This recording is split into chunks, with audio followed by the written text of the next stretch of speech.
Assalamualaikum warahmatullahi wabarakatuh. Bismillahirrahmanirrahim. Nahmaduka ya ghafuru ya syakuru. Mashalli wa sallim barik ala sayyidina maulana Muhammadin wa ala alihi wa sahbihi asfa'in nama ba'du. Ada satu kearifan namanya hidup itu apa? Hidup itu adalah cari sebanyak mungkin supaya hidup itu tidak tergantung pada banyak hal. Jika misalnya cara berpikir orang-orang modern itu sebenarnya banyak orang-orang ilmuwan yang nggak ngagumi Amerika, bukan karena angkuh ndak. Untuk mempertahankan kebesaran negara sebesar itu, kebutuhan listriknya besar, kebutuhan tentaranya besar, kebutuhan apa?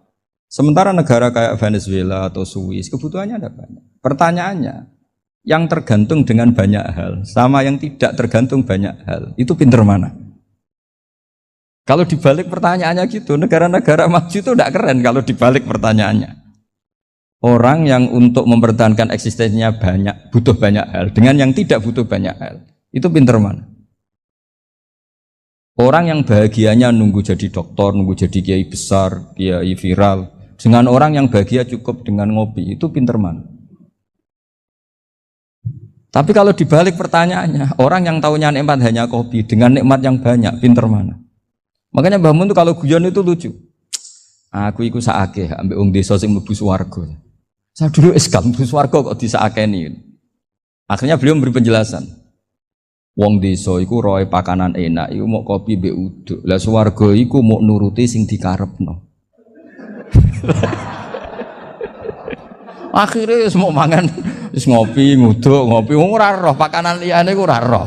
Nasi mandi ya ora roh, pizza ya ora roh apa-apa. Terus saya bilang, wah lah niku nak nganti selera tentang wanita cantik. Iku juga sederhana. Rontok pesek ya wis cantik, rontok ireng ya wis. Apa bidadarinya seperti itu karena saking enggak pengalamannya. Jadi surga itu kan nuruti apa yang diinginkan. Kira-kira keinginan orang kampung kalau di surga itu apa coba? Makanan apa coba? Nah, iku nak senengnya ketemel gemblong itu. Artinya malaikat lebih suka nangani surganya orang-orang kampung timbang Pak Rektor. Ini sudah ribet ini. Makanan apa saja sudah harus dicoba. Terus kalau di mall tahu orang macam-macam, seleranya macam-macam pasti itu. Enak mana kalau sampai jadi malaikat pelayan surga? Suka ngelayani orang kampung apa yang orang kota? Orang kampung kan? Jadi ya itu guyon tapi itu menjadi pikiran kita bahwa orang yang banyak kebutuhan itu sebetulnya banyak kebodohannya karena menggantungkan kebahagiaannya dengan banyak hal. Makanya Imam Syafi'i ngendikan istighna itu apa? Al istighna anisya'i. Yang dikatakan kecukupan adalah berusaha sebanyak mungkin banyak hal tidak kamu butuhkan. Bukan memenuhi semua kebutuhan kamu karena nafsu kamu ini tidak ada batasnya gitu. Kalau kamu penuhin nggak akan selesai. Itu ada perempuan yang kurang cantik itu minta doa saya, Gus doain suami saya kaya, terus tak guyonin, terus nggak minta. Kalau suami kamu kaya, yang pertama dirubah itu apa? Rumah Gus, supaya rumah saya bagus.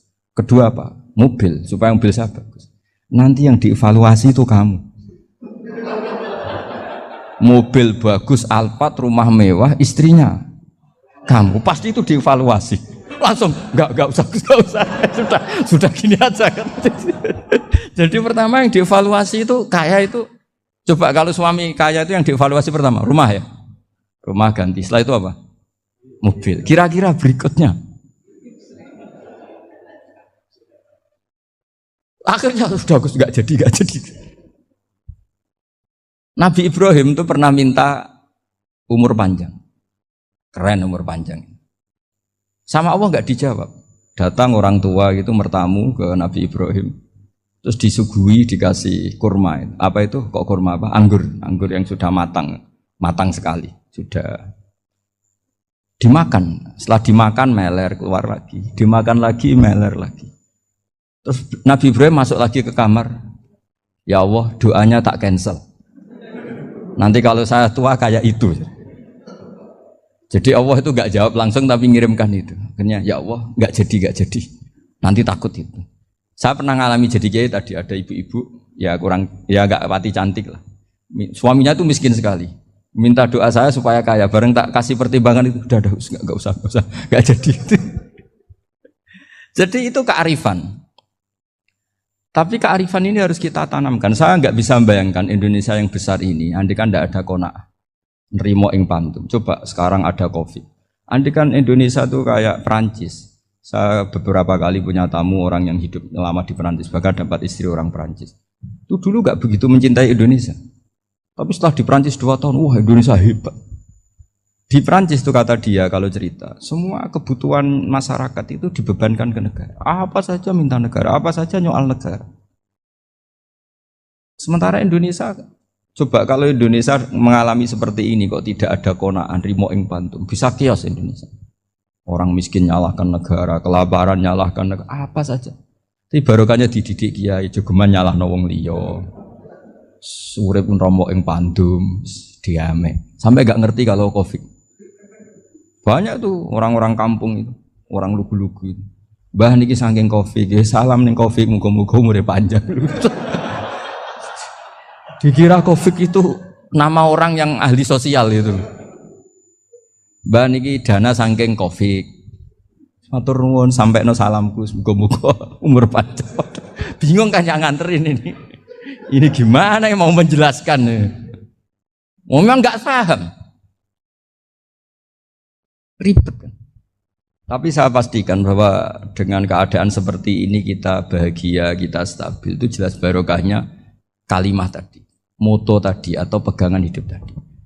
Makanya disebut al-ibarat qutun li'ailatil mustami'in, bahwa redaksi atau kata-kata atau pegangan atau filosofi hidup, apalah namanya itu adalah penyemangat.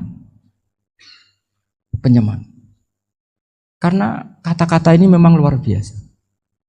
Ketika sahabat perang demi kebenaran, zaman itu ya pasti benar karena yang dibela Nabi. Dulu itu kan enak zaman Nabi, yang dibela mesti benarnya, musuhnya mesti salahnya. Sehingga dulu itu memang harus tegas. Kalau sekarang mau tegas gimana? Yang kamu bela tidak mesti benar, musuhnya tidak mesti salah. Ribet kan kalau misalnya saya tukaran sama Pak Rektor, kamu mau bela mana kan bingung. Saya tidak mesti benar, saya tidak Nabi. Pak Rektor apalagi nggak mesti benar lagi kan? Ribet kan? Jadi kalau kita mau perang sekarang itu mau pede gimana? Enggak. Makanya banyak ulama sekarang tuh mau tegas tuh nggak berani karena ya banyak hal yang abu-abu lah wilayahnya. Misalnya pilihan presiden atau pilihan bupati, pilihan menteri. Kamu mati-matian bela itu, yang kamu bela tidak mesti benar, musuh kamu tidak mesti salah. Misalnya pilihan bupati, wah ini kabupaten ini baik kalau bupatinya ini, yang satu bilang ini, terus tim suksesnya kamu tanya, kamu yakin? Ya tidak juga. Lah kenapa semangat? Kan saya botohnya, paling alasannya ya itu aja, bukan yang lain. Beda dengan zaman Nabi, Nabinya mesti benar, Abu Jahalnya mesti salah, kan enak aturan mainnya jelas. Singkat cerita dalam perang itu banyak sahabat yang ngalami luka, ngalami apa gitu. Kemudian curhat lah ke Nabi, ya Nabi gara-gara derekkan jenengan, ngikuti jenengan saya harus ngalami seperti ini. Ngiranya orang itu diapresiasi sama Allah keluarnya. Ternyata sama Allah gak diapresiasi. Malah diturunkan ayat intakunu ta'lamuna fa innahum ya'lamuna kama ta'lamun wa tarjuna minallah ma'ala yarju. Kalau kamu sakit karena perang, orang-orang kafir itu ya sakit. Itu saja berani padahal demi kekafiran. Wa tarjuna minallah ma'ala yarjun, padahal kamu punya nilai lebih yaitu berharap kepada Allah yang mereka tidak punya. Saya jadi kiai itu ya kadang mangkel. Karena yang benci ya benci, yang seneng itu ngel-ngel loh kayak Pak Bejo. Jadi semuanya ribet. Nah iya, yang benci ya ganggu, yang seneng ya ganggu, tambah nemen. Seribet. Tapi kalau sudah ingat bandar narkoba, mereka berhadapan dengan polisi, kadang ditembak karena kesalahannya terlalu fatal. Antar persaingan mereka juga bisa tembak-tembakan karena merebut pasar narkoba. Itu saja mereka berani. Kok kita yang jadi kiai kadang dicium tangannya, dihormati gak berani, hanya takut apa ya, musibah-musibah kecil lah, atau problem-problem kecil. Nah iya, kalau kita bandingannya gitu. Kalau kamu mau tahajud kedinginan, itu masih nanti dihisap Allah itu gitu. Maling ayam itu keluar malam-malam, hanya dapat ayam. Itu gak takut dingin. Ya gak takut digebuki masa. Kamu mau tahajud saja takut dingin. Makanya nanti hisapnya orang soleh itu nanti dijajarkan orang dolim. Terus diperbandingkan. Wah itu habis kamu kalau itu. Jadi misalnya Unisula mau rapat, tapi ini malam, kalau malam dingin nanti saya masuk angin. Wah anak-anak pang di perapatan aja berani kamu. Kalau sudah perbandingannya gitu tuh ribet kita nanti. Makanya itu kalimat itu moto atau filosofi hidup. Sehingga diulang lagi nasihat itu. Iyam saskum korhun faqad masal qoma korhum mislu. Kalau kamu kena luka, orang-orang yang enggak benar juga akan kena luka. Itu aja berani demi ketidakbenaran. Masa kamu demi kebenaran enggak berani? Akhirnya orang itu, ya itu kalimat, itu heroik. Makanya kita ini penting ya, makanya tadi himne Unisula dimulai kalimat thayyibah. Karena kalimat ini yang menjaga kita kalimat ini. Misalnya tentang Tuhan. Kenapa orang Islam imannya kokoh seperti ini, termasuk yang sudah hidup di Amerika, di Australia, di mana-mana. Itu ya barokahnya ajaran atau barokahnya kalimah. Saya sebut kalimah saja pakai bahasa santri. Karena la ilaha illallah itu dalam tradisi santri disebut kalimatu haqqin alaiha nahya wa alaiha namut wa alaiha nub'ats. Ada yang riwayat wa biha nub'ats insyaallah taala minal aminin. Kenapa mereka di mana-mana meskipun sekolah di Amerika, di Australia, bahkan di Uni Soviet tetap mukmin? Itu barokahnya ajaran yang benar. Allah itu siapa? Tuhan. Tuhan itu sifat dasarnya apa? Awal. Dia harus wujud awal sebelum makhluk yang lain. Sehingga ketika ada negara yang maju, yang tertib, manajemennya tertib, masyarakatnya makmur, tapi punya Tuhan yang tidak seperti itu, tidak awal, itu sudah gak nyaman. Karena ndaklah keren Tuhan saya, karena Tuhan saya itu al-awwal, zat yang pertama. Tuhan saya keren lah, zat yang gak mati. Tuhan yang gak mati, yang gak pernah mengalami kematian. Sehingga tontonan atau yang dilihat kenikmatan-kenikmatan yang lain ini tidak mengubah dia pendirian tentang Tuhan. Karena mantapnya satu kalimat tadi bahwa Tuhan itu ya harus satu, harus awal, harus tidak mati, tidak rusak, tidak mengalami apa-apa yang membahayakan. Sehingga ketika ditawarin Tuhan yang lain meskipun menjanjikan secara finansial atau kemakmuran, mereka gak tertarik. Itu coba, itu barokahnya makmur apa barokahnya ajaran? Barokahnya ajaran. Sering negara Islam itu kalah makmur dengan mereka, tapi barokahnya ajaran ini tetap apa? Tetap Islam. Makanya Nabi Ibrahim, Nabi yang sukses bikin wa ja'alaha kalimatam baqiyatan fi. Di antara tugas suci Nabi Ibrahim dan semua Nabi adalah wa ja'alaha kalimatam baqiyatan fi aqibi. Nabi Ibrahim itu Nabi yang diberi gelar Allah. Dia adalah Nabi yang menjadikan kalimat tauhid itu kalimat yang abadi. Fi akibih, di anak turunnya, di semua generasinya, baik anak turun karena gen maupun karena pembinaan, karena pendidikan. Ini penting sekali saya utarakan karena apa? Satu kehidupan itu sebenarnya digerakkan oleh kata-kata, oleh moto kalau orang bahasa modern. Sehingga banyak ulama mengatakan al-ibarat kutun li'ailatil mustami'in, bahwa redaksi atau moto atau pegangan hidup itu penggerak kehidupan. Sehingga sebetulnya manusia itu digerakkan oleh kalimah-kalimah itu, oleh moto-moto itu, oleh prinsip-prinsip hidup itu. Misalnya orang Palestina itu tiap hari ke pasar gitu. Mereka ke laut gitu. Ditanya, kenapa tidak takut tembak Israel? Jawabannya lucu. Kena tembak ya mati, enggak makan ya mati. Enggak kerja ya mati. Ya sudah, sama-sama mati ya mendingan aktivitas normal. Tapi saya tidak menyarankan itu untuk melawan COVID. Ini cerita saja nanti. Kamu jangan provokator itu, karena ini wilayah sensitif. Jadi banyak orang yang poligami. Kalau ditanya alasannya gitu, istri satu ya cerewet, dua ya cerewet, mendingan 4. Ya banyak ya gitu. Tapi ada yang kebalikan, istri satu cerewet saja hampir jantungan, apalagi 4, tinggal matinya kan gitu. Itu semua yang menggerakkan itu kalimat. Kalimat itu satu pegangan.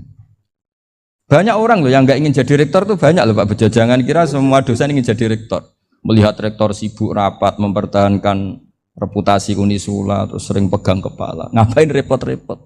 Jadi tukang sapu aja dapat gaji, ngopi, rokokan selesai. Bodoh amat jadi rektor, mikir orang banyak. Banyak loh orang yang nggak ingin jadi presiden tuh banyak. Karena ngopi nyaman, gak ada yang ganggu. Mau tidur sampai jam 9 siang juga gak ada yang ganggu. Sehingga mereka melihat pegawai negeri itu gak keren, orang kok diatur jam, disiplin. Itu memang cara Allah membagi rahmat. Mau kamu apakan coba? Cara syukurnya dia seperti itu. Bapak saya dulu tuh sering ngajarin saya, diajak jalan-jalan pagi-pagi. Melihat orang ngopi, makan uduk itu bapak seneng. Kok enak jadi wong awam. Ngene esuk-esuk nyemak bocah kesel kabeh kono enak ngopi rokokan. Bapak kadang iri sama orang awam itu iri. Sudah gitu berharap masuk surga kan enak sudah gitu. Tahu-tahu mati, tidak tahu ke surga apa ke neraka ya tidak tahu. Jadi, nah orang dulu itu orang yang bisa mensederhanakan dunia. Sehingga ya sudah cara bahagia. Makanya saya alhamdulillah saya ini kerjasama sama UII sama beberapa kampus. Memang amdan itu sengaja. Kampus itu ya punya sistem yang nggak bisa mewakili sistem kiai. Kiai juga punya sistem yang nggak terwakili oleh kampus juga sebaliknya saling melengkapi. Saya sering ketemu rektor UII, rektor kampus-kampus Islam. Mereka cerita, Gus pendidikan pondok harusnya dimodernkan gini-gini. Saya bilang, kalau pondok modern kayak kampus itu nanti saya ketemu Allah tidak bisa jawab. Kenapa Gus? Saya beri contoh gini. Kalau misalnya perempuan perawan lah atau apa saja, namanya perempuan. Mau tanya tentang menstruasi atau haid. Kalau semuanya sistem kampus, dia harus kuliah dulu. Registrasi dulu, kuliah dulu, bayar dulu. Dan dapat jawabannya nunggu mata kuliah pas itu. Bandingkan kalau sistem pondok, saya tuh sering ke pasar sama anak saya dicegat sama ibu-ibu. Gus, anak saya ngalami gini-gini, keluar darah terus menerus, nggak 6 hari tapi 1 bulan penuh. Itu hukumnya apa Gus ya? Nanti saya mau sowan ke jenengan. Nggak usah sowan di sini aja. Ya sudah, sebelum mengeluarkan darah yang rutin seperti itu biasanya haidnya berapa hari? 6 hari ya sudah ikut yang 6 hari, yang lainnya istighatsah. Ngoten tok Gus, ya udah ya. Begitu terus di masalah udhiyah. Ya coba kalau semuanya pakai sistem kampus, daftar dulu, bayar dulu. Jadi ini nggak ada jawabannya, nunggu mata kuliah itu.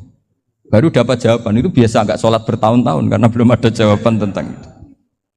Nah itu kalau misalnya orang mati, tahunya cara memulasara jenazah itu nunggu kuliah dulu, pas mata pelajaran itu dulu, baru menangani orang mati. Berarti orang mati itu tergeledak semua. Tapi kalau kiai kan enggak. Kesini orang mati terbakar, kalau dimandiin malah badannya copot-copot, itu gimana hukumnya? Ini ada orang mati Gus Kendat, ini disolati apa enggak? Ada orang mati oplosan itu disolati enggak? So sering ditanya gitu. Gak usah registrasi Pak Rektor, gak usah registrasi, gak usah daftar, gak usah seminar. Makanya kalau orang kampus wani kiai itu ya kualat tenang gitu, karena ini yang on time. Tapi pondok seperti saya ya ikrar seikrar-ikrarnya. Pentingnya kampus karena melatih efisiensi waktu, disiplin, tata kelola manajemen sehingga kita ya hormat. Tapi tadi kita harus saling melengkapi sehingga saya tunjukkan ke publik bahwa saya hormat sekali sama polisi, sama tentara. Coba kita bisa apa ngadepi bandar narkoba kalau enggak polisi? Bisa apa coba menjaga NKRI kalau enggak tentara?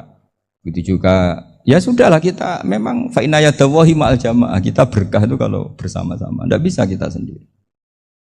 Nah lalu orang kayak saya itu ya beberapa kali sebetulnya saya itu ditawanin jadi doktor honoris causa apa. Kekhawatiran saya satu Pak Bejo, takut pas enggak punya uang. Itu dokter enggak ada duit kan enggak pantas gitu. Jadi repot gitu, daripada beban lah sudah lah enggak usah dokter. Jadi kalau enggak punya uang ya pantas, terus kalau ngebis ya pantas. Suatu saat kalau mati nggak ada yang hadir ya pantas, enggak dokter gitu. Kalau sudah dokter kok masuk neraka, kayaknya apalagi rektor kampus Islam kok masuk neraka itu kan kok kayak nggak pas itu.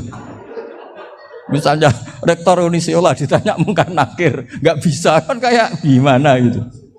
Makanya harus sering ngaji saya supaya nggak malu di depan mungkar nakir. Masa rektor ditanya mungkar nakir nggak bisa. Harus berani bentak, ini saya rektor loh Pak Mungkar Nakir. Masa.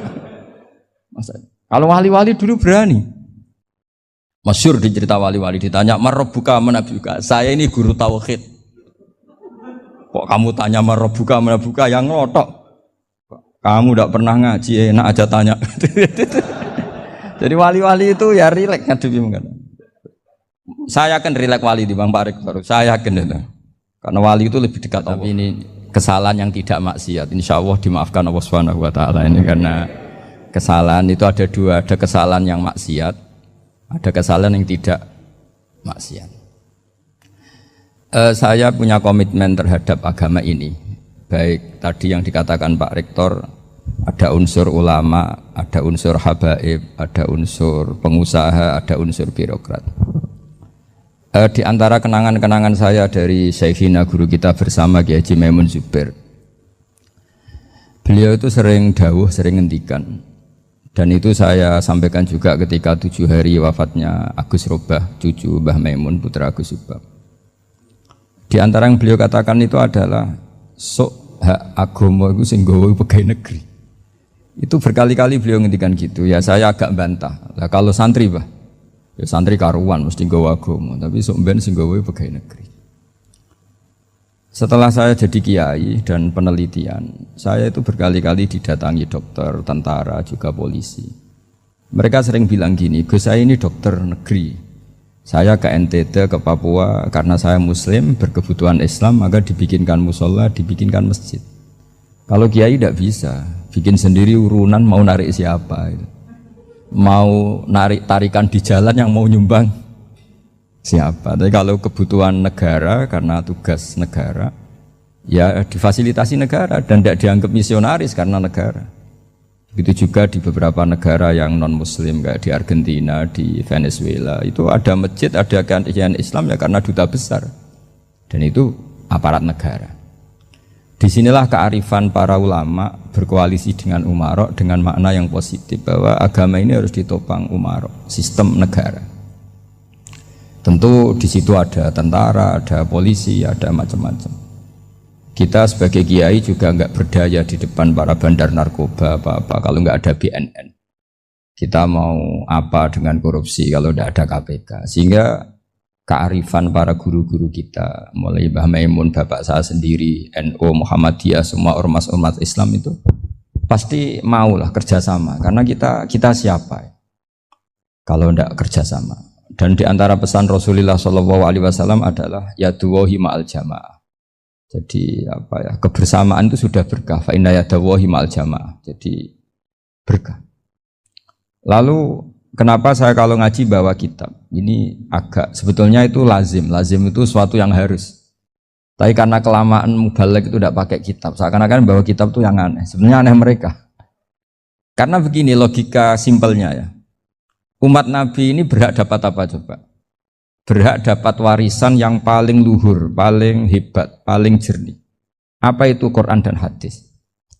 Pertanyaannya, siapa yang paling punya hak otoritatif untuk menerangkan Quran hadis? Ulama. Ulama yang mana? Ya yang kapabel, yang sudah diakui dunia kayak Imam Ghazali, Imam Bukhari, Imam Syafi'i. Artinya kalau kita tidak pakai materi itu ulama mendapat pikiran kita, bukan mendapat pikiran mereka.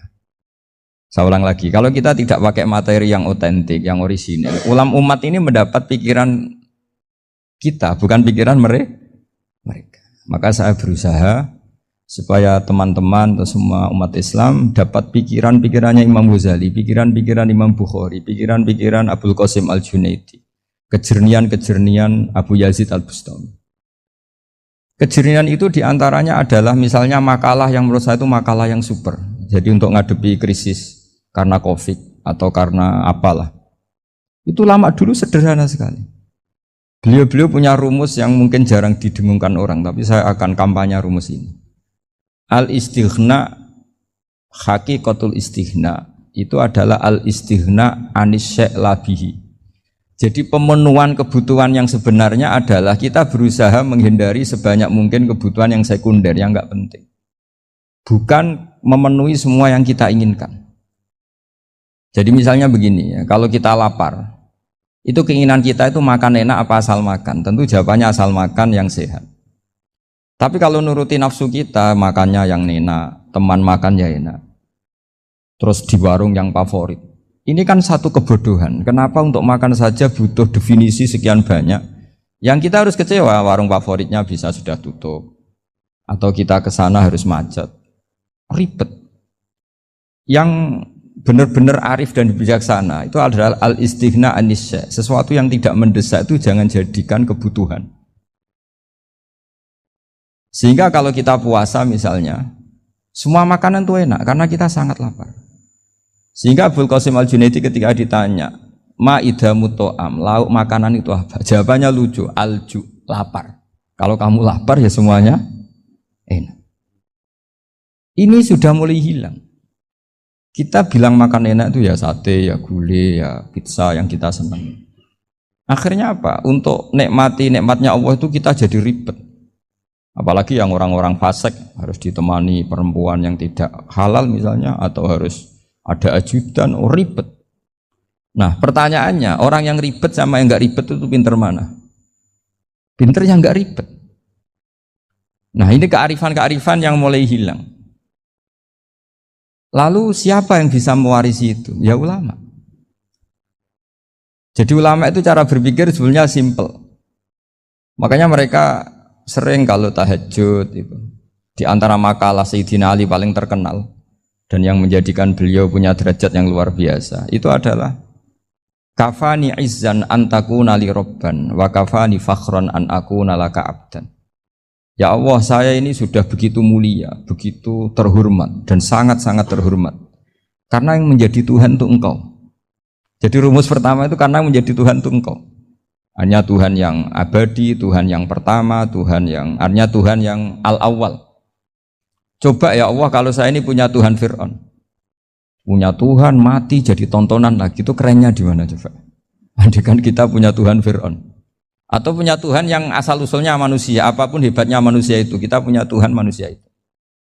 Tuhan yang lapar, yang kalau nggak makan mungkin pingsan, mungkin bisa kena COVID, nanti Tuhannya diisolasi. Kayak apa? Makanya ketika Tuhan Allah menyindir ketuhanan selain Allah itu, Allah hanya menyindir dengan kalimat sederhana, kana yakulani to'am, yang kamu tuhankan itu masih makan. Artinya kalau nggak makan ya lemes. Jadi lama-lama ada orang gini, alhamdulillah tadi Tuhan mampir ke saya, kelihatannya lapar, setelah tak kasih makan sehat lagi. Susah nggak punya Tuhan yang seperti itu. Beda dengan Tuhan kita. Tuhan yang nggak butuh makan, nggak butuh minum, al-qayyum, zat yang berdiri sendiri tanpa butuh yang lain. Al-awwal, sebelum ada langit bumi sudah ada Tuhan kita yaitu Allah. Bandingkan dengan Tuhan-Tuhan yang dipertuhan yang lain, yang adanya setelah bumi, misalnya Fir'aun dan sebagainya.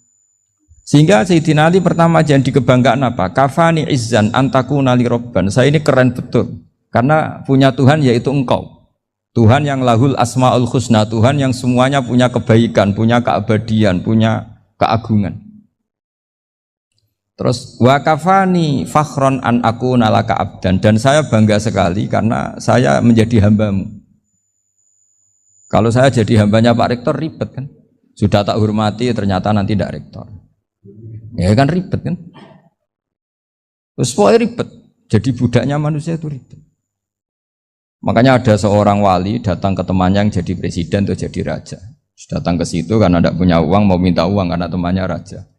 Setelah sampai sana ternyata temannya ini karena orang soleh pas berdoa, ya Allah saya minta ini, minta ini, minta ini.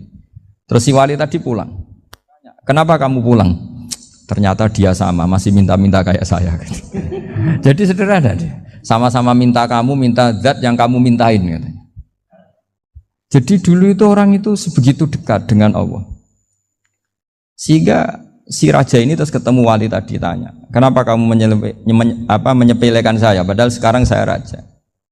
Terus ditanya sama wali tadi, karena temannya, kalau kamu di padang pasir tidak bisa minum dan harus minum 1 gelas, dengan ongkos kamu harus mengasihkan semua kerajaan kamu demi minuman itu. Pilih mana, minuman apa tetap jadi raja? Ya saya milih bisa minum. Saya tidak raja tetap hidup, tapi kalau nggak minum mati. Bagaimana Anda bangga dengan satu kerajaan sing la yusawi kak samain, yang tidak sama dengan segelas air. Jadi artinya terus mereka melihat jadi raja itu ya biasa, jadi presiden biasa, jadi rektor biasa. Karena mereka biasa berlogika, hakikatul izzah itu ya at-taqarrub ila Allah, yang benar-benar terhormat itu ya dekat dengan Allah. Begitu seterusnya mereka bikin paradok-paradok yang aneh, tapi itu menjadi pelajaran. Bapak saya Ki Nur Salim itu senang baca anekdot Nasiruddin Koja.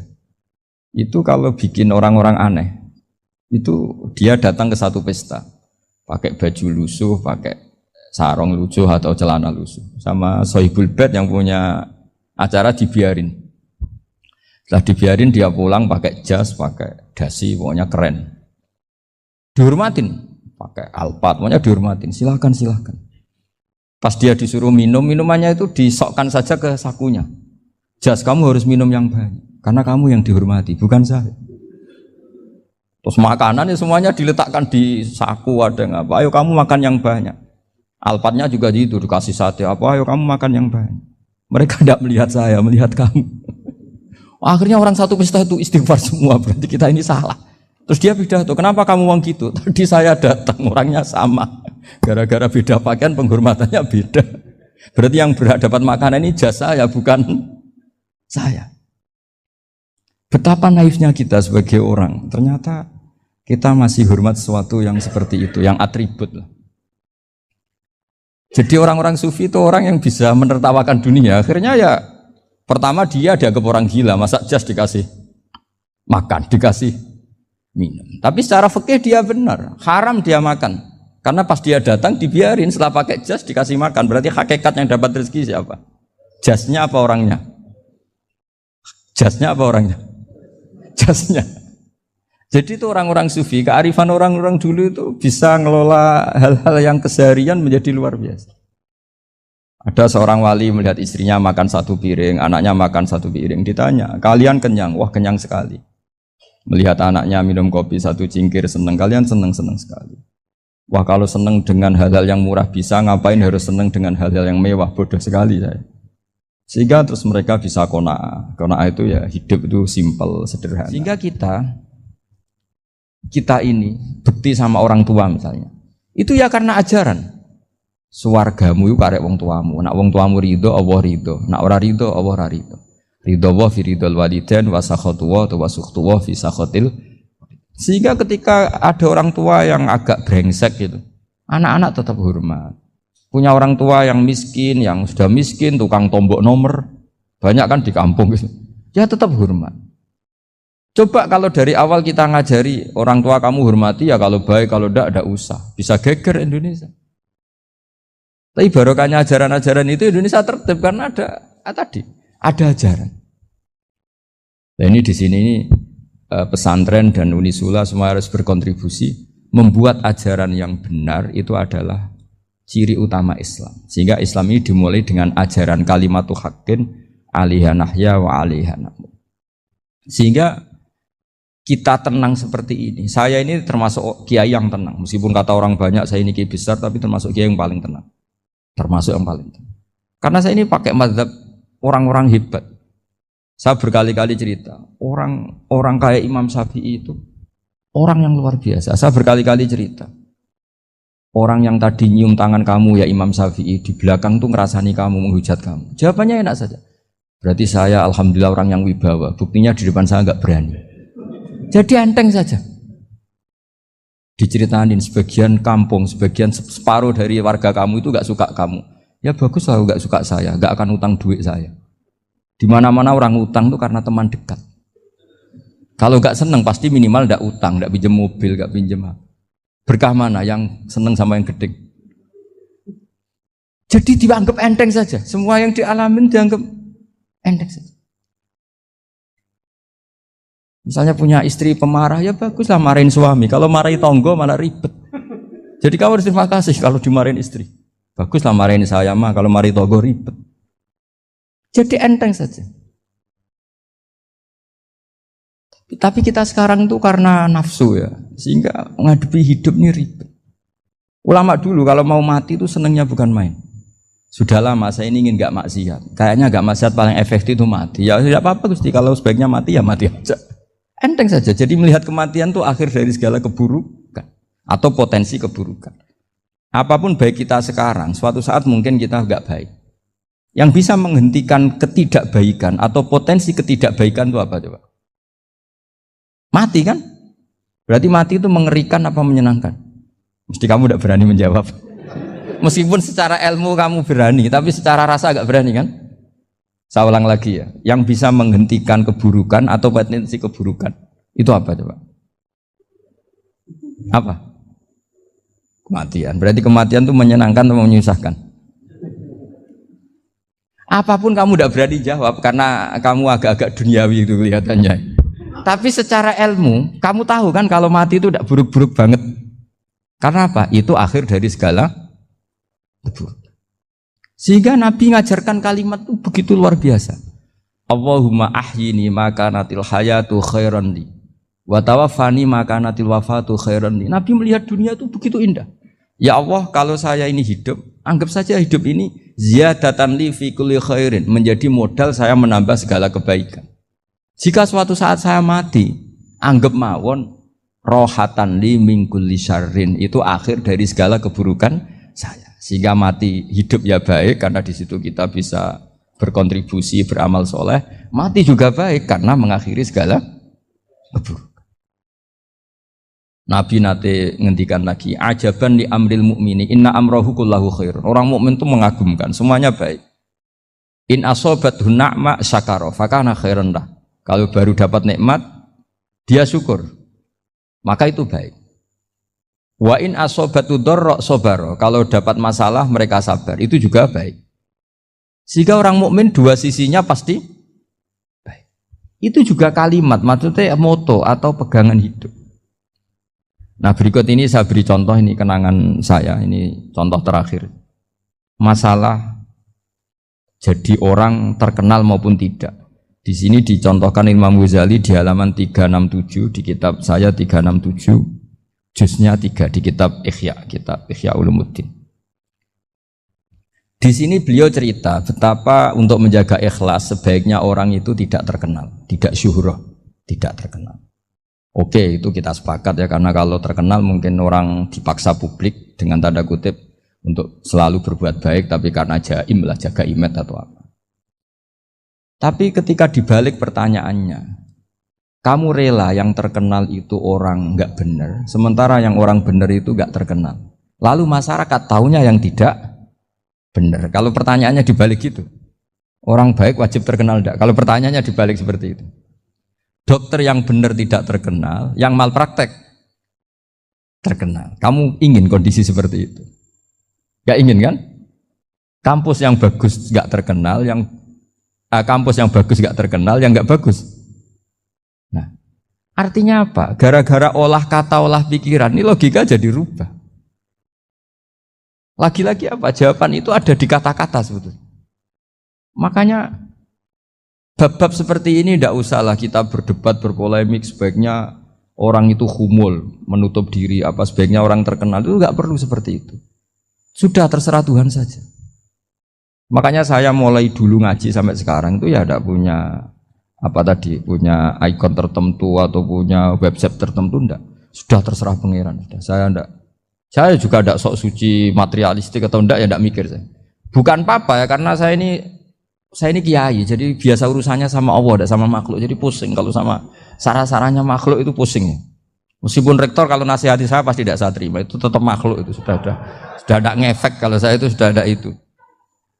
Bukan karena saya sombong, ya memang makhluk betul gitu, bukan.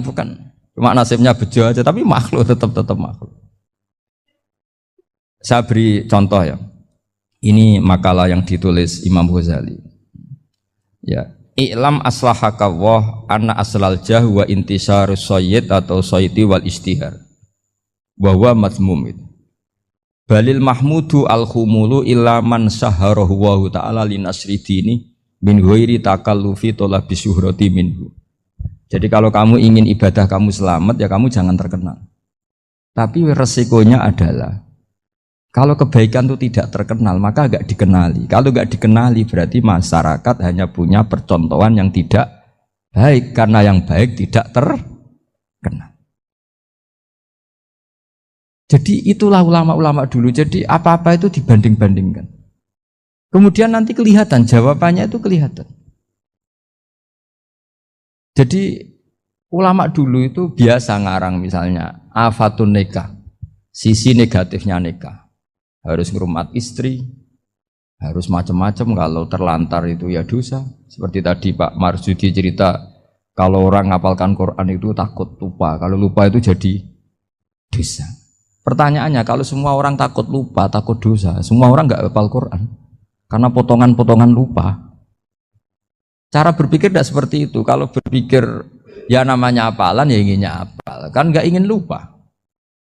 Lah nanti kalau takdirnya lupa karena hal-hal yang dimaklumi oleh syariat itu enggak yang termasuk dosa. Yang dosa itu lupa takliwiri udhrin syar'iyyin, lupa yang tidak ada sebab yang apa? Syar'i. Tapi lupa bawaan EQ-nya tidak bagus. Lupa bawaan sering dibentak. Oh itu enggak masalah karena bawaannya orang tertekan itu ya lupa. Coba kamu hafal Quran. Terus punya kredit jatuh tempo. Pas hari itu aku yakin enggak cerdas sudah. Itu bawaannya orang tertekan itu pasti lupa. Jadi ya saya teruskan ya. Jadi terus ada makalah yang sangat bagus sekali tentang itu. Saya baca ya. Wa yadullu ala dzalika anna Allah azza wa jalla amaral anbiya'a bi idharil amali lil iktida wa khassahum bi mansibin nubuwah. Wala yajuzu ayyudhanna bihim annahum khurrimu afdhalal amalin. Jadi orang yang terlalu mendewa-dewakan khumul itu menutup diri. Oke itu baik karena dengan khumul, dengan menutup diri Anda tidak riya, Anda tidak pamer. Tapi kata Imam Ghazali, kamu juga harus ingat di antara syaratnya Nabi itu harus mengumumkan kalau beliau itu seorang Nabi. Harus memaklumatkan kalau beliau seorang Nabi supaya bisa diikuti. Caranya sholat harus diumumkan sehingga Nabi itu mengatakan harus jamaah. Karena dengan cara jamaah itu bisa shollu kama ra'aitumuni usolli. Coba kalau Nabi sholatnya nggak diperlihatkan, kamu harus sholat yang benar. Caranya gimana ya Rasulullah? Itu rahasia. Bingung nggak kira-kira? Bingung nggak? Ya misalnya amal rahasia selalu lebih baik. Terus ada pertanyaan, Nabi ngendikan kamu sholat yang benar. Caranya gimana Nabi? Ya itu rahasia. Terus gimana coba? Tapi Nabi ngendikan apa? Shollu kama ra'aitumuni usolli. Ya sudah kamu sholat, niru saya sholat. Berarti Nabi sholatnya diperlihatkan apa disembunyikan? Diperlihatkan. Jadi begitu juga saya berkali-kali bilang, orang tahu kalau itu bidan ya berdasar tulisan itu bidan. Tahu kalau itu dokter gigi ya itu dokter gigi. Jangan sampai gara-gara tidak ada tulisan mau beli alat bangunan di dokter gigi. Mau periksa gigi di toko bangunan. Gara-gara apa? Nggak ada maklumat. Nah, di sini ulama-ulama selalu memaklumatkan dirinya. Termasuk Imam Ghazali ketika ngarang kitab dinamai Ihya Ulumuddin, bahwa kitab ini bisa menghidupkan ilmu-ilmu agama yang mulai hilang. Begitu seterusnya. Jadi ini ngaji ya. Jadi orang itu harus ngerti. Jadi jangan nuruti emosi sendiri atau logika sendiri. Bahwa saya suka humul, ya monggo. Agama Islam menyediakan sarana itu. Uzlah itu ya punya sisi kebaikannya sendiri. Tapi syuhrah terkenal asal tidak nuruti nafsu juga punya sisi kebaikannya sendiri. Setidaknya umat ini punya satu master kebaikan yang mudah diakses. Tapi tadi saya ulang lagi, jangan karena hadzun nafsi, jangan karena kepentingan pribadi. Makanya di sini disebutkan wa yadullu ala dzalika ay ala syuhrah anna Allah taala amaral anbiya bi idharil amal lil iktida. Allah selalu memerintahkan para nabi kalau ngamal kebaikan ya harus dimunculkan supaya bisa ditiru. Yaitu tadi kita tidak bisa bayangkan kan kalau misalnya Nabi menyuruh kamu harus sholat yang benar, kemudian sholatnya Nabi sembunyi. Kalau ditanya, Nabi saya niru siapa? Wah itu rahasia, kamu nggak boleh lihat sholat saya, saat takut tidak ikhlas. Ribet kan? Sehingga jamaah itu statusnya tetap harus. Nah bedanya harus ini ulama berpendapat harus yang apa? Fardu kifayah. Tapi fardu itu maknanya harus. Tapi bukan berarti kalau nggak jamaah sholatnya nggak sah, nggak. Tapi statusnya jamaah tetap apa? Harus. Nah barokahnya harus ini orang yang baru sholat, sholatnya langsung benar karena ada yang diikutin. Coba kalau mantan dukun baru sholat terus sholat sendiri, itu mesti mirip mantra. Karena dia tidak ada master percontohannya. Tapi barokahnya ada master, orang paling bodoh pun kalau sholat ya benar, karena standar ada komandonya, ada imamnya. Sehingga Imam Ahmad malah berpikir keras, syarat sahnya sholat itu harus jamaah. Cara pikirannya Imam Ahmad keras sekali beliau. Jika kalau orang sholat sendiri kok ada orang lain yang maunya berjamaah harus bayar, orang itu harus bayar demi sahnya sholat. Itu madzhabnya Imam Ahmad. Tapi kalau madzhab Syafi'i hanya mengatakan itu fardu kifayah, yang kalau satu komunitas gak mau melakukan semuanya apa? Ya jadi ini sebelum sesi ringan tanya jawab, hanya 2 saja tanyanya, nggak boleh banyak-banyak, nanti nggak pulang-pulang saya. Jadi tak baca lagi biar dapat berkahnya Imam Ghazali. Wa qala qaumun asirru afdalu minal alaniyati. Terus kata sebagian ulama al-alaniyah itu afdal minas sirri. Terus diperbandingkan baik yang mana amal dipertontonkan sama ndak. Terus kata Imam Ghazali, kalau orang itu bisa jaga tidak riya, maka sebaiknya dipertontonkan karena kebaikan harus yang muncul, bukan yang tidak baik yang muncul. Makanya ketika Unisula memaklumatkan diri sebagai ingin jadi generasi khairah ummah, itu kalau diterjemah itu kan wow, khairah ummah, umat terbaik. Itu kan kayak agak angkuh. Tapi nggak apa-apa, itu nggak apa-apa. Masa kita kampanye Unisula siap degradasi moral, kan ya lucu kan. Masa jualan gitu kan ya lucu. Ya sudah, kita memang ingin mengkhidmati ummah, berbakti dengan umat, membantu supaya jadi generasi khairun apa? Tidak apa-apa, dimaklumatkan supaya dengan itu umat punya sarana. Oh kalau ingin jadi khairun ummah, kuliah di sini. Jangan lalu enggak gitu. Ya sama kita dokter, maklumatkan saja dokter gigi, dokter kandungan, dokter bedah. Sehingga orang kalau mau bedah ya jangan ke dokter kandungan. Jadi barokahnya maklumat ya. Jadi saya mohon sekali ini, saya sendiri sebetulnya orang yang enggak siap terkenal sebetulnya, tapi ya sudah terserah Allah saja. Kalau itu cara Allah menyebar kebaikan, ya monggo. Pokoknya kita tawakal saja sama Allah Subhanahu wa Ta'ala. Dalam konteks Indonesia, muhasabah itu sudah jadi perilaku ya.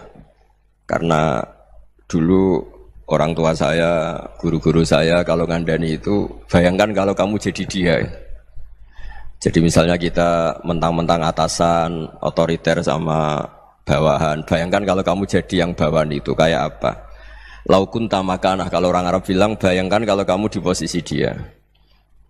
Makanya guyonannya orang-orang Indonesia itu kan orang ngaramkan judi gitu, bareng dikasih tahu. Tapi yang menang anak jenengan, alhamdulillah. Ternyata ngaramkan itu karena ada anaknya. Kalau anaknya yang menang ya seneng. Meskipun itu guyonan, tapi saya punya padanan itu dalam kitab Hikam.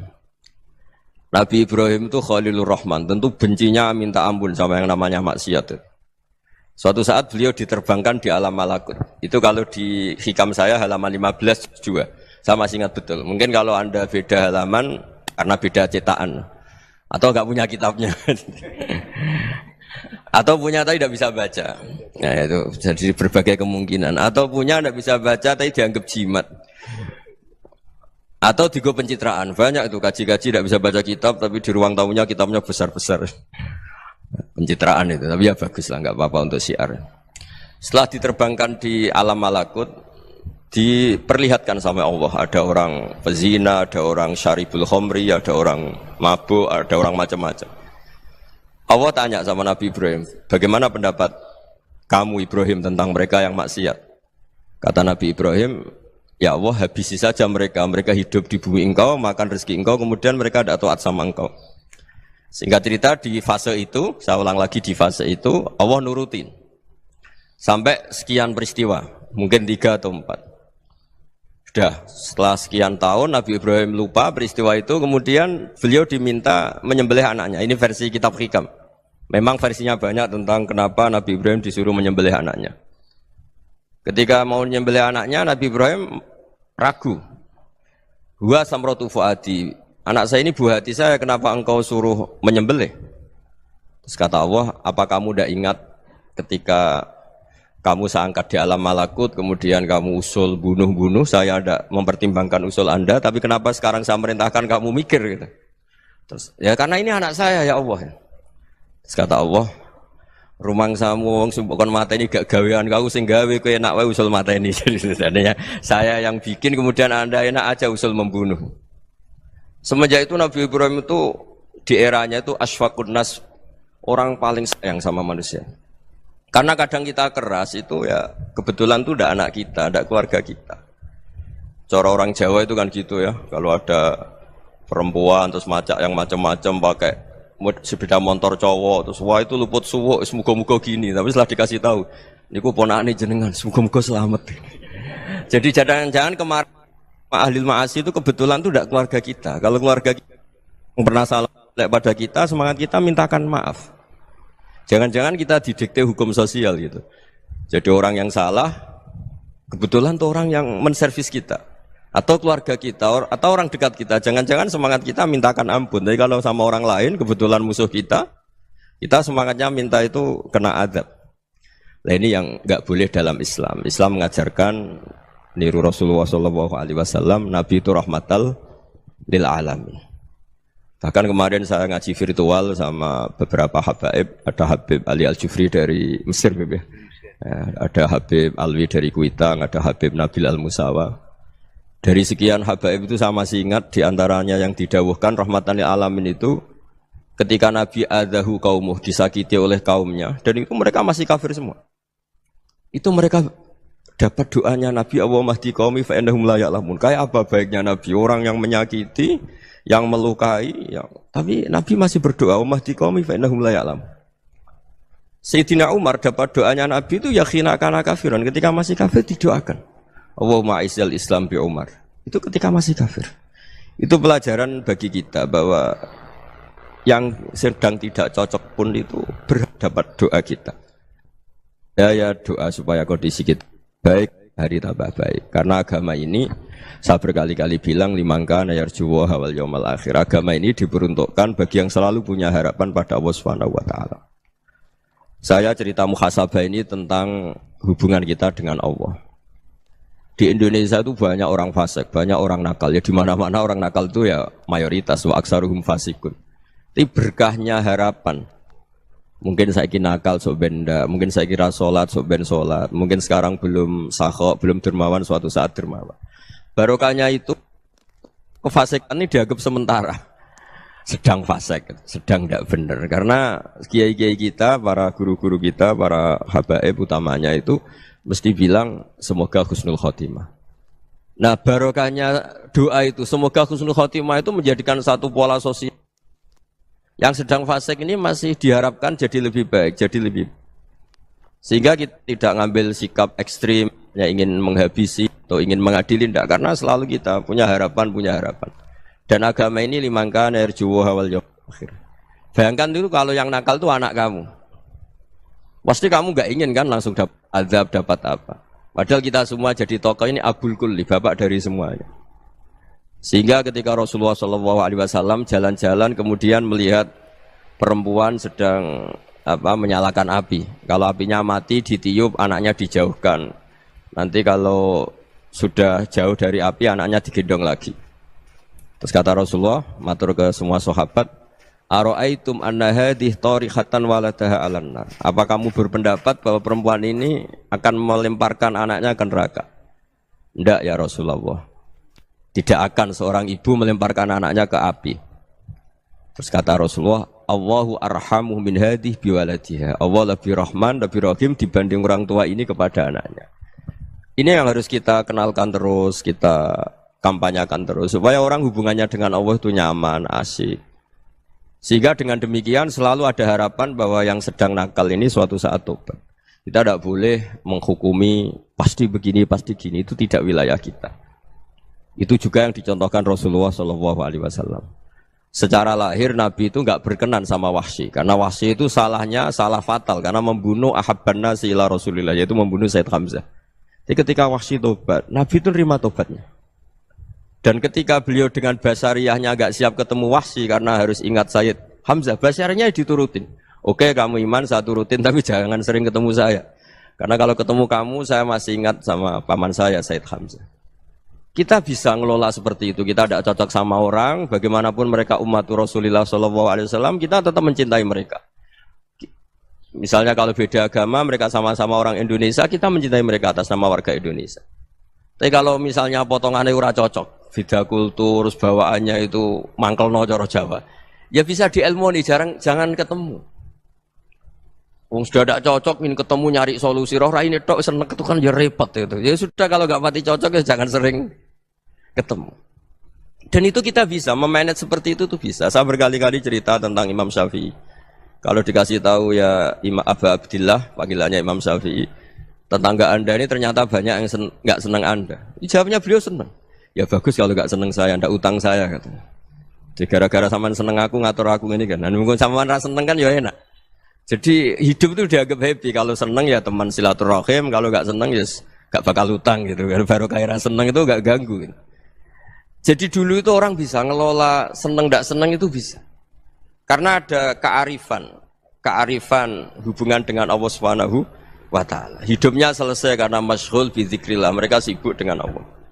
Makanya kata ulama-ulama tasawuf, kamu jangan melihat manusia perilakunya, tapi kamu juga harus ingat yang gerakkan semua itu Allah Subhanahu wa taala. Dengan demikian kita farah, kita senang.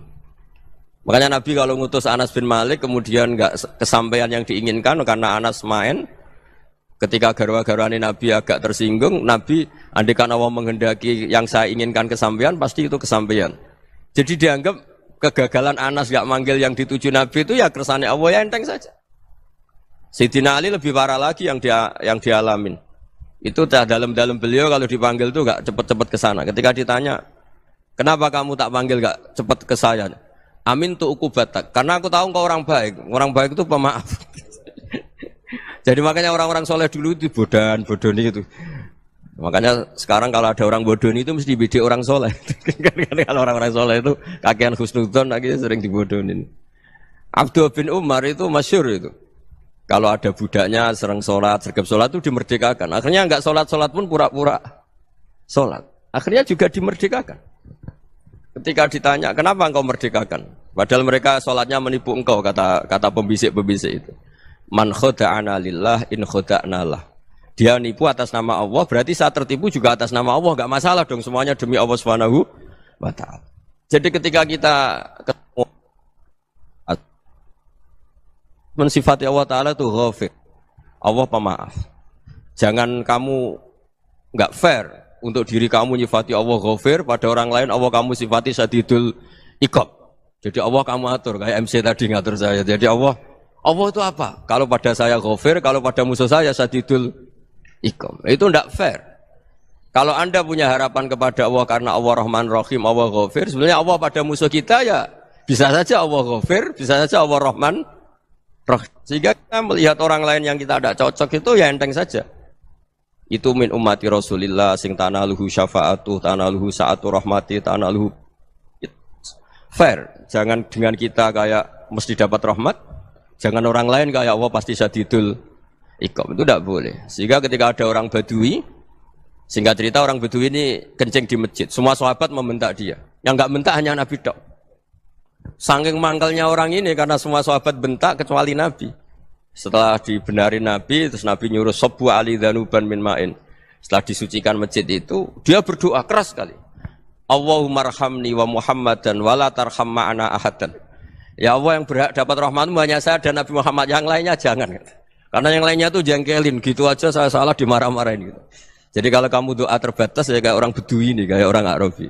Apa kata Nabi? Laqad tahajjarta wasi'an. Allah yang rahmatnya luas menjadi kamu sempitkan. Karena kamu mau atur Allah hanya Rahman pada Indonesian Power, pada NU, pada kita, yang orang lain enggak perlu dapat. Itu kan kasihan Islam, karena Islam terus enggak dimiliki semua orang. Allah enggak dimiliki semua orang, Rasulullah enggak dimiliki semua orang karena dipek NU, dipek ormas tertentu, dipek enggak boleh seperti itu. Enggak boleh takhasyar tawasian, kata Nabi, enggak boleh mempersempit zat yang rahmatnya itu luas. Ini semoga etika ini kita pakai di Indonesia. Yang sedang fase kita harapkan lebih baik.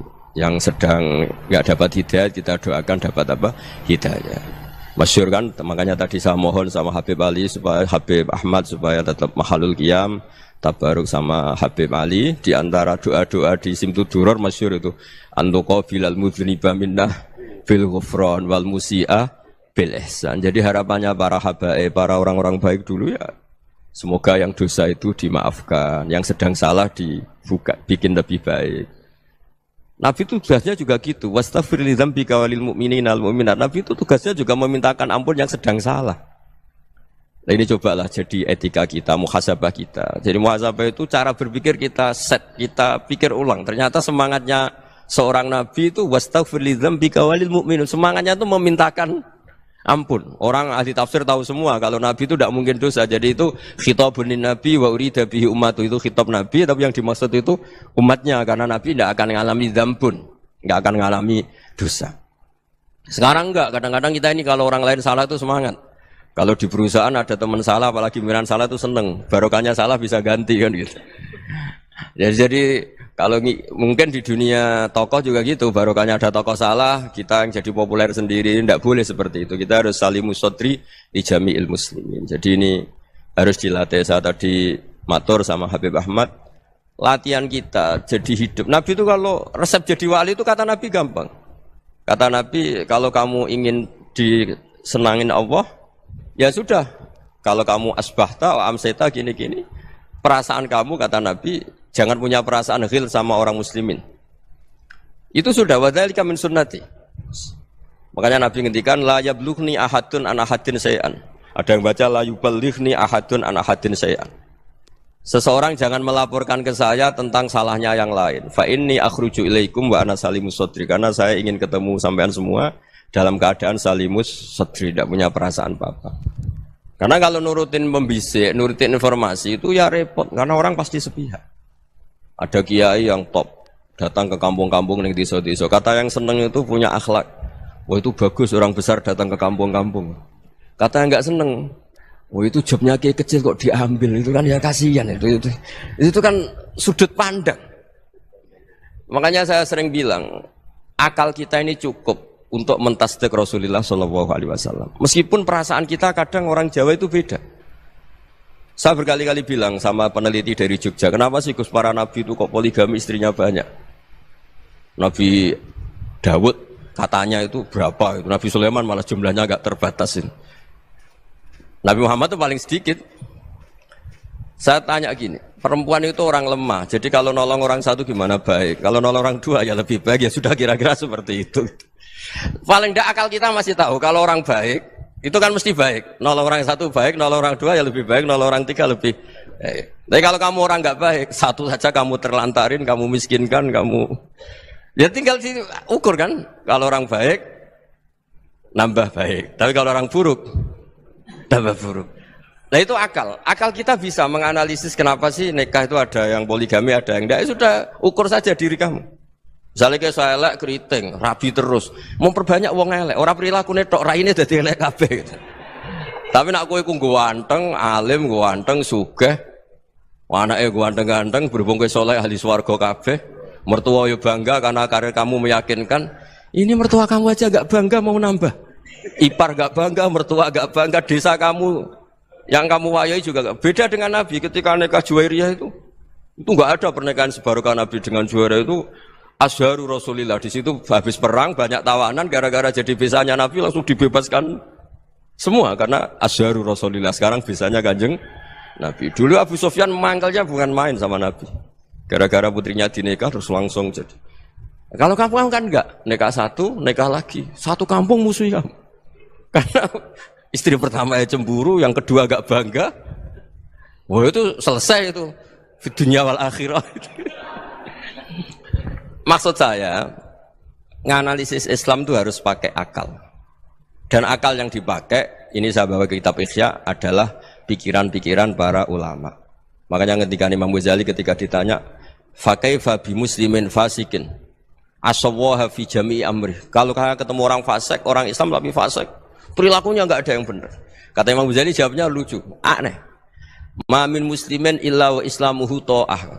Tidak ada orang Islam kecuali dia mau Islam, membenarkan Allah dan Rasul itu sudah taatnya dia. Kok kamu tidak bisa melihat taatnya dia? Dia pikirannya kan ini pemabuk, ini tukang apa. Tapi kata Imam Ghazali, sebenarnya kamu masih bisa berpikir positif. Ma min muslimin illa wa islamuhu ta'ah. Tidak ada seseorang Islam ketika dia milih Islam itu pasti ada taatnya, yaitu tasdik pada Allah dan tasdik kepada Rasulullah SAW. Jadi dengan pola seperti itu, maka di antara guru-guru kita yang modern ya di era Mbah Maimun, di sini ada Habib Ahmad, Habib Salim, syair yang sering dibaca beliau adalah ada orang munajat sama Allah, ini cerita munajat. Itu orang itu ngendikan gini, ana muznibun, ana mukhtiun, ana asi, huwa rahimun, huwa ghafirun, huwa afi. Ya Allah, saya mukhti, saya orang yang salah. Ana mudnib, saya orang yang dosa. Ana asin, saya sering maksiat. Tapi engkau ya Allah, engkau ghafir, pemaaf. Engkau rahim, maha pengasih. Engkau afin, yang mudah memaafkan. Kata orang ini, ya agak kurang ajar, tapi saking senengnya sama Allah. Qobal tuhunna salasatan bisalasati. Ya gini saja ya Allah, sifat engkau diadu dengan sifat saya. Engkau Tuhan, Gusti, enggak boleh kalah katanya. Terus wasatahliban ausofu ausofi, dan engkau pasti pemenangnya gitu. Jadi ada orang rayu Allah dengan cara seperti itu, ya ada ya. Saya ini manusia, salah saya banyak. Engkau ampunannya banyak. Engkau Tuhan, Gusti, enggak boleh ampunan Anda, ampunan engkau kalah dengan salah saya. Enggak boleh Tuhan kok kalah. Jadi untuk supaya orang punya harapan gitu. Banyak juga wali-wali yang jadab ketika datang ke makam Rasulullah SAW. Itu kalau dongo ya agak kacau sebetulnya, cara syariat agak kacau. Ya Allah, engkau punya dua pilihan. Jika engkau menjadikan saya soleh, surah habibu, yang senang kekasihmu, yaitu Rasulullah SAW. Tapi jika engkau menjadikan saya fasik, surah adubu, yang senang itu setan. Monggo jenengan mau menyenangkan kekasih jenengan, mau menyenangkan musuh jenengan, monggo. Jenengan bebas kok memilih. Mestinya Allah ya senang menyenangkan kekasihnya. Jadi ya, intinya Allah dipaksa untuk menjadikan dia orang soleh gitu. Jadi kayak kemarin itu Pak Bu siapa yang kesini itu, yang sama jenengan itu. Kuliah kesini itu sama Habib Ahmad. Saya pertama enggak mau, lama-lama Habib Ahmad. Ini gimana Gus? Orang taunya saya dekat jenengan, kalau enggak kasil saya waduh. Ini kayak doanya wali yang tadi. Enggak punya pilihan, Bu. Enggak ada pilihan ini. Jadi saya mohon muhasabah itu dimulai cara berpikir. Makanya di sini sebetulnya teks ini supaya dapat barokahnya Ihya. Ini kitab yang disenangi para habaib, para ulama. Sebetulnya teks di muhasabah itu redaksinya gini ya, yang lengkap. Hasibu anfusakum qabla an tuhasabu wazinuha qabla an tuzanu wa tahayya'u lil ardil akbar. Jadi ada kata wazinu, jadi ukur. Perilaku Anda ini diukur, ditakar. Misalnya kita sebagai suami kan ya punya hal-hal yang kita tidak ideal. Cara wong Jawa mesti pesek. Cara rezeki ya pas-pasan itu. Dan kita juga kalau, makanya enggak boleh tanya istri begini, apa saya cinta pertama Anda? Pasti Anda kecewa. Orang jadi istri hanya korban terakhir gitu. Sudah. Karena orang kalau ngelamar kemana-mana enggak jadi, yang jadi istri itu pasti korban terakhir itu. Jarang istri pilihan pertama, jarang. Ayo semua yang nikah. Rata-rata itu pilihan Anda pertama Pak, dari sekian ditolak di mana-mana terus. Ya perempuan terakhir. Kamu juga korban terakhir gitu. Itu wali-wali dulu kalau ngandani kita itu sederhana. Antal, ini masyhur diceritakan Habib Zain bin Semit dalam kitab Al-Manhajus Sawi. Antalam tajid min nafsika kullama turid. Fa kaifa turidu min ghairika kullama turid. Kamu yang ingin ideal saja, kamu tidak menemukan pada diri kamu untuk menjadi ideal. Kamu kan ingin ganteng, ingin punya uang banyak, ingin perilaku Anda sempurna. Anda saja yang punya keinginan tidak bisa mewujudkan keinginan Anda sendiri. Fakifa turidu min ghairika ma turid. Jadi antalam tajid min nafsika kullama turid. Fakifa turidu min ghairika kullama turid. Kamu yang punya keinginan saja. Misalnya saya ingin punya uang banyak, perilaku saya selalu benar, enggak pernah salah. Loh, saya yang ingin saja dengan diri saya enggak bisa untuk benar terus. Kok kamu berharap orang lain selalu benar? Jadi antalam tajid ya sama. Kalau kamu menuntut istri kamu itu ramah, neriman, apa kamu neriman sama wajah istri Anda gitu? Engkau ya pola neng dindi jajaki sana jajaki sini, kamu sendiri tidak pernah apa. Jadi itu nasihat yang luar biasa. Antalam tajid min nafsika kullama turid, fa kaifa turidu min ghairika kullama turid. Kamu mau menghormati semua orang? Tidak mau kan? Kemudian Anda berharap semua orang menghormati kamu. Kamu tidak ingin kan orang lain semua menghujat kamu. Sementara kamu enak aja menghujat orang lain. Makanya Rasulullah SAW itu luar biasa ketika bikin kaidah sosial. Apa la yu'minu ahadukum hatta yuhibba li akhihi ma yuhibbu li nafsi. Jadi kalau ukuran iman itu sederhana. Kalau sesuatu itu baik, nyaman bagi Anda, ya bayangkan itu pada teman Anda. Misalnya Anda bangun tidur sudah acak-acakan, nggak punya uang, utang jatuh tempo, kan nggak ingin ketemu orang. Ya kamu jangan bertamu ke jenis ini karena dengan kamu yang alami juga gak siap ketemu orang. Makanya ada Habib Alim itu dilapuri sama seseorang. Beb, dulu teman saya itu ketika saya kaya itu sering main ke saya. Setelah saya miskin, mereka tidak main ke saya. Kata Habib itu bagus, sunnaul begitu itu bagus. Coba kalau kamu dulu kaya, teman kamu main kan kamu gaya. Di rumah ada makanan, bisa hormat tamu. Setelah kamu miskin jadi buruh manol di pasar atau buruh bikin boto, teman kamu datang, malu enggak kamu? Mendingan enggak datang gitu. Akhirnya baru, oh ya alhamdulillah kalau gitu.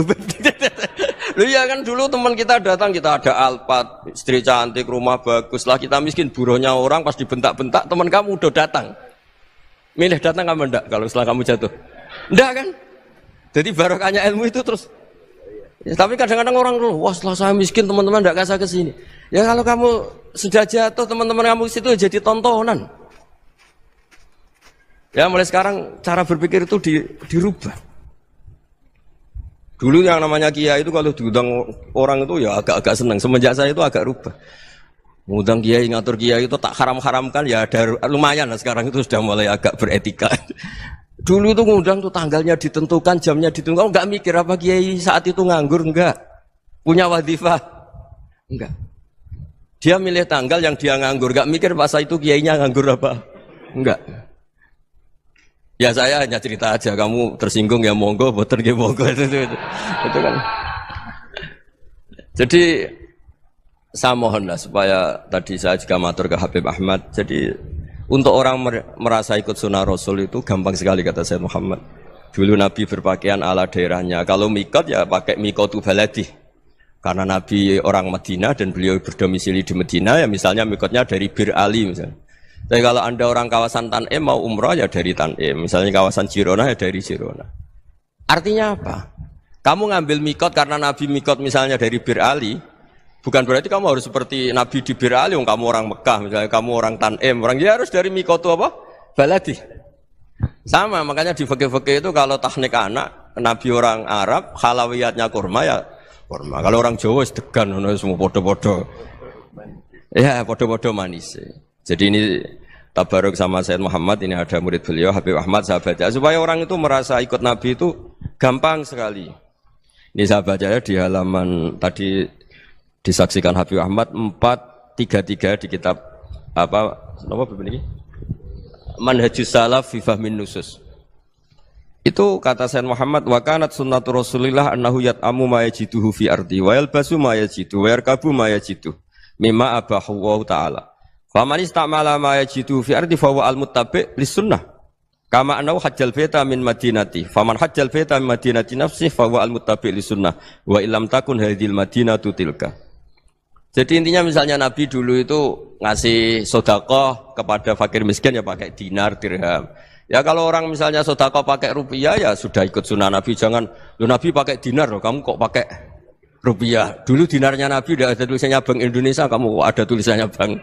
Ya tidak ada seperti itu. Ya jadi misalnya Nabi sedekah pakai tamar atau pakai al-aqid, ya kita pakai beras, pakai apa? Supaya orang tuh bahwa Rasulullah itu milik kafatal linnas, milik semuanya. Sehingga merasa ikut sunnah Nabi itu ya semuanya. Makanya dulu Mbah Mun kalau motivasi saya supaya bombong, kalau orang Jawa bilang bombong. Wong Jawa mesti ono wong alim. Beliau menyontohkan Mas itu Mbah Fadol, Senori, Mbah Ihsan Jambes. Itu bisa ngarang-ngarang kitab luar biasa. Padahal beliau bukan orang Arab. Imam Sibawai itu orang Persia. Imam Ghazali orang Tos itu juga ikut Persia. Kata Imam Mun, wong sing ora Arab lah mesti untuk jatah alim kata beliau. Karena Nabi itu diutus kafatal linnas. Nah ini kalau orang yang alim itu Arab tok, berarti tidak ada perwakilan dari Afrika, dari Asia Tenggara, dari mana-mana. Makanya karena Nabi statusnya itu kafatal linnas. Jadi kita harus bangga sebagai Muslim, sebagai orang Indonesia karena misalnya Wali Kutub dulu terkenalnya hanya ada di Yaman, di mana. Ternyata pernah ada juga di Indonesia dan seperti Habib Abu Bakar Segaf Gresik. Jadi ya artinya kan tetap orang Indonesia meskipun beliau dzurriyyah Rasul kan ya sudah orang apa? Orang Indonesia. Dzurriyyahnya Habib Ali Simtuduror sekarang di Solo. Jadi Indonesia juga dapat alawin banyak dari Sadatinal Alawin juga banyak. Jadi saya mohon barokahnya ngaji seperti ini melihat orang lain tuh gampang. Bayangkan tuh kalau anak kamu. Makanya Nabi nanti kalau nggak percaya lihat di Hikam nomor 15 di kitab saya itu. Di situ dijelaskan oleh Hikam, jangan-jangan semangat Anda pada orang yang maksiat, pada orang yang keliru supaya dihukum itu karena kebetulan itu udah anak Anda, itu udah keluarga Anda. Coba kalau itu keluarga Anda. Makanya kalau saya guyonan di Jogja itu ada pembantu mecahkan piring terus dimarahi majikannya, saya mesti guyon gitu. Pasti itu pembantunya tidak cantik. Kok bisa Gus? Andai kan cantik dan kamu senang mecahno piring satu, piring saya ra iso ngamuk kowe. Ternyata ngamuknya itu karena mecahkan piring apa karena plus tidak cantik? Coba jawab para lelaki ini. Kamu marah sama orang maksiat tuh karena maksiat karena plus itu udah anak Anda. Bayangkan kalau itu anak Anda. Itu hebatnya Rasulullah SAW. Karena kita yang salah pun kadung umatnya, Nabi tetap ngasih fasilitas syafaati li ahlil kabair min ummati. Kayak apa baiknya Nabi? Tidak ikut maksiat tapi ikut fasilitasi ngasih syafaat. Loh kalau li ahlil ibadah kan wajar. Nabi ketika ini syafaati li ahlil kabair min ummati. Ya karena tadi logika yang dibangun Rasulullah itu logika yang luar biasa. Kita semangat orang lain kena hukuman itu karena kita tidak punya ra'fah, tidak punya rahmah.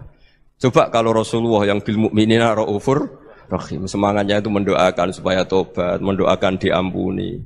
Dan itu juga yang diperintahkan oleh Allah Subhanahu wa taala, wastaghfir li dzambika walil mu'minina wal mu'minat. Ya semoga barokahnya ngaji ini, barokahnya Habib Ahmad, barokahnya Maulid Simtud Duror, barokahnya semua kitab Madaih, Tiba Berjanji semuanya, barokahnya Ikhya, barokahnya Said Muhammad, barokahnya guru kita semua, Mbah Maimun, bapak saya. Kita ini ngikuti manhaj, ya, ngikuti apa? Manhaj. Saya sering didhawuhi Mbah Mun, kenapa ihdinas siratal mustaqim bukan siratoka? Bukan jalan engkau ya Allah. Karena Allah itu enggak bisa kamu tiru. Allah itu tidak tidur, tidak makan, tidak kesel, tidak capek. Yang bisa ditiru itu siratal ladzina an'amta alaihim. Yang bisa ditiru manusia ya niru manusia. Karena Allah itu tidak bisa ditiru, makanya ihdinas siratal mustaqim siratal ladzina. Dan niru siapa? Niru guru-guru kita. Termasuk niru cara pandang. Jadi misalnya ada orang awam di rumah itu hanya delok reng, delok tikus liwat, itu kan kayak nganggur.